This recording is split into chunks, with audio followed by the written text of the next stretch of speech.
Hello, നമുക്കൊരു super മീൻ കറി ഉണ്ടാക്കിയാലോ? അതിലേക്ക് കുറച്ച് ഉലുവയും കടുകും എങ്ങനെ ഹലോ സൂപ്പർ മീൻ കറി ഉണ്ടാക്കിയാലോ? അതിന് ചട്ടി ചൂടായി വരുന്ന സമയം അതിലേക്ക് എണ്ണ ഒഴിച്ച് അതിലേക്ക് കുറച്ച് കടുകും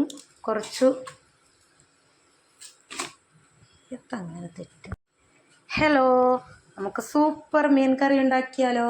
അതിനായി അടുപ്പിൽ ചട്ടി വെച്ച് അത് ചട്ടി ചൂടായി വരുന്ന സമയം വെളിച്ചെണ്ണ ഒഴിച്ച് അതിലേക്ക് നമ്മൾ കടുകും ഉലുവയൊക്കെ ഇട്ട് പൊട്ടിച്ച് ഉലുവയും കടുകും പൊട്ടി വരുന്ന സമയം നമ്മൾ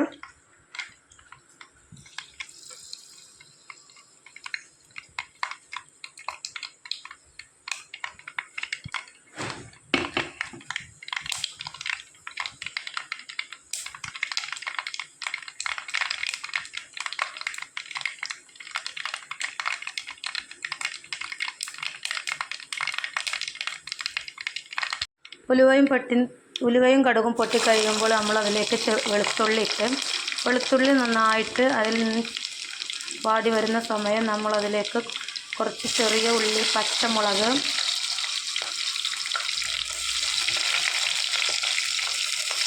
കറിവേപ്പില ഇതൊക്കെ ഇട്ട് നന്നായി ഇളക്കി ഉള്ളികളൊക്കെ ഒന്ന് വാടി വരുന്ന സമയം നമുക്കതിലേക്ക് അരിഞ്ഞു വെച്ച വലിയ ഉള്ളി ഇടാം. ഒരു വലിയ ഉള്ളി ചെറുതാക്കി അരിഞ്ഞു വെച്ചതാണ്. അതിട്ട് ഈ ഉള്ളികളെല്ലാം നല്ലോണം വഴന്ന് ഇതിൻ്റെ പച്ചമണമൊക്കെ മാറുന്നത് വരെ നല്ലോണം വഴറ്റിയതിന് ശേഷം നമുക്കതിലേക്ക് തക്കാളി ഇടും.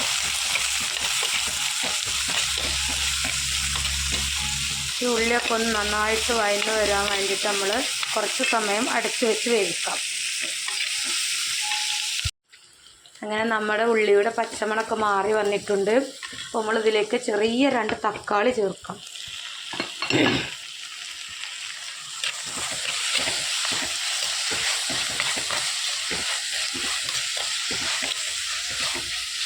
തക്കാളി ചേർത്ത് നന്നായിട്ട് മിക്സ് ചെയ്ത് നമുക്ക് അടച്ച് വെച്ച് വേവിക്കാം.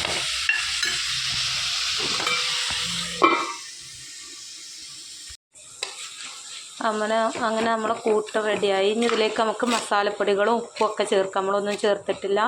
മസാലപ്പൊടികളും ഉപ്പൊക്കെ ചേർത്ത് അതിൻ്റെ പച്ചമണം മാറുന്നത് വരെ നന്നായിട്ട് ഇളക്കി കൊടുക്കാം. ഇങ്ങനെ എല്ലാ മസാലപ്പൊടികളും ഉപ്പും ഒക്കെ ചേർത്തിട്ടുണ്ട്. നന്നായിട്ട് ഇളക്കി ഇതിൻ്റെ പച്ചമണം മാറുന്ന സമയം നമുക്കതിലേക്ക് പുളിവെള്ളം ചേർക്കാം.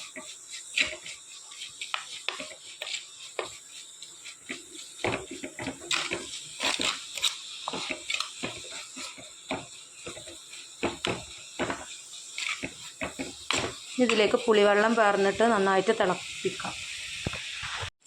അതിന് പുളിവെള്ളം ഒഴിച്ച് നന്നായിട്ട് തിളപ്പിച്ചതിന് ശേഷം ഉപ്പ് കുറവുണ്ടെങ്കിൽ ഉപ്പിട്ടതിന് ശേഷം നമ്മൾ കഴുകി വൃത്തിയാക്കി വെച്ച മീനിടാം. ഞാൻ പേദൽ മീൻ വെച്ചിട്ടാണ് ഇത് ഉണ്ടാക്കുന്നത്. ഇത് റെസ്റ്റോറൻറ്റ് മോഡൽ ഫിഷ് കറിയാണ്. അടച്ച് വെച്ച് നന്നായിട്ട് തിളപ്പിക്കാം. അങ്ങനെ നമ്മളെ കറി പുളിവെള്ളമൊക്കെ പാർന്ന് നല്ലോണം വെന്ത് വന്നിട്ടുണ്ട്. അതിലേക്ക് നമുക്കൊരു ചെറിയൊരു കറാമ്പട്ടൻ്റെ കഷ്ണം കൂടിയിട്ട് നന്നായിട്ട് തിളക്കിയതിന് ശേഷം നമ്മൾ കഴുകി വൃത്തിയാക്കി വെച്ച മീൻ ഓരോ കഷ്ണങ്ങളായിട്ട് ഇട്ട് കൊടുക്കാം.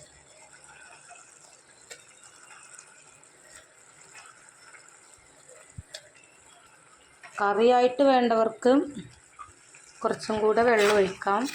ഇതിൻ്റെ മസാലക്കൂട്ടൊക്കെ ഈ മീനിൻ്റെ മുകളിലൂടെ ഇട്ട് കൊടുത്ത് ഒന്ന് നന്നായി ഇളക്കി യോജിപ്പിച്ച് നമുക്കിത്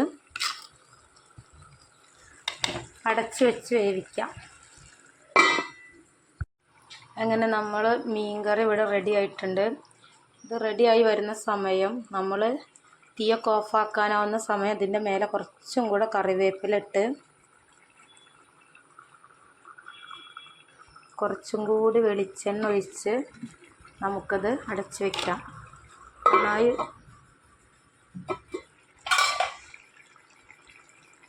ഈ ചൂടിൽ കിടന്ന് നന്നായി മിക്സ് ചെയ്തതിന് ശേഷം നമുക്ക് വിളമ്പി ഉപയോഗിക്കാം.